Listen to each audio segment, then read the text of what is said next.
ওসমান বিন হাদি যে হত্যাকাণ্ডটা ঘটেছে, এই ঘটনাটার মাধ্যমে তারা জুলাই যোদ্ধাদেরকে একটা মেসেজ দিতে চেয়েছিল যে ভাই তোমরা যে দেশ যে নতুন করে তোমরা স্বাধীন করছো, এটা কিন্তু তোমরা যে ভারতীয় আধিপত্যবাদের বিরুদ্ধে তোমরা যে কথা বলতেছো, এই কণ্ঠটা আমরা কিন্তু রুখে দেব।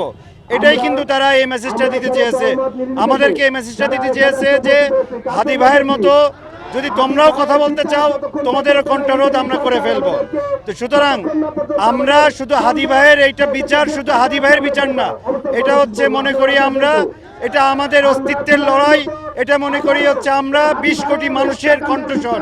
এই জন্যে আমরা চাই অবিলম্বে হাদি ভাইয়ের হত্যাকারীদের বিচারের আওতায় এনে তাদের শাস্তির মুখে মুখে করে, পাশাপাশি এই যে মাস্টার প্ল্যান যারা করেছে তাদেরকে উন্মোচন করা হোক।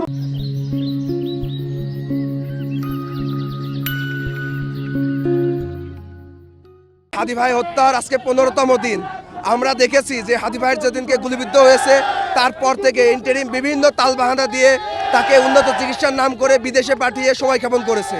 আমরা একের পর এক আমরা যখন ঢাকা সহ সারা দেশব্যাপী এই হত্যাকাণ্ডের বিচারের দাবিতে আমরা যখন মানববন্ধন করছি, আমরা আন্দোলন করে তুলছি, তখন আমাদের এটাকে মব বলে করা হচ্ছে, আমাদেরকে জাস্টিফাই করা হচ্ছে। কিন্তু আমরা এই 15 দিনের ধৈর্য ধরতে ধরতে আমাদের ধৈর্যের বাঁধ ভেঙে গিয়েছে। তাই আজকে কুষ্টিয়ার ছাত্র জনতা, জুলাই গণঅভ্যুত্থানের যারা সম্মুখ সারির যোদ্ধারা ছিল, তারা সকলে মিলে আজকে আমরা আতঙ্কিত। আমাদের এই আতঙ্কিত যাতে ভেঙে যায়, বাংলাদেশের আপামর জনতা যাতে নিরাপত্তা বোধ করে।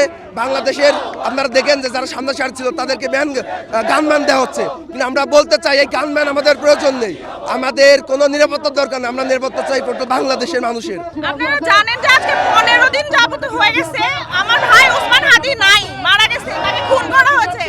এখন পর্যন্ত মন্ত্রণালয় থেকে, রাষ্ট্র থেকে কোনো প্রকার জবাবদিহিতা আসছে না। তার খুনিরা এখন পর্যন্ত খোলা ঘুরে বেড়াচ্ছে। আমাদের দাবি একটাই, খুনিকে ধরতে হবে, তার বিচার করতে হবে এবং যত দ্রুত সম্ভব তাকে বিচারের আওতায় আনতে হবে। আমরা চাই না আমাদের আর কোনো ভাই এভাবে রাজপথে মারা যাক। আমরা চাই খুব দ্রুত খুনিদের জন্য দ্রুত নিয়ে এসে হত্যার বিচার করা হয়, যাতে আমাদের বাংলাদেশের জনগণ মন থেকে শান্তি পায়। যে গোয়েন্দা সংস্থাগুলো আছে সেই গোয়েন্দা সংস্থাগুলোকে জবাবদিহির আওতায় আনতে হবে। তারা কিভাবে বাংলাদেশ থেকে পার হয়ে ভারতে চলে যায়, এবং ইন্টারনেটের কাছে আহ্বান থাকবে সকল রাঘবগলদেরকে, ভারতের শেখ হাসিনা থেকে শুরু করে মোদিকে আন্তর্জাতিক আইনের আওতায় তাদেরকে সম্মুখীন করতে হবে এবং তাদেরকে বাংলাদেশে ফিরিয়ে এনে বিচার সুনিশ্চিত করতে হবে।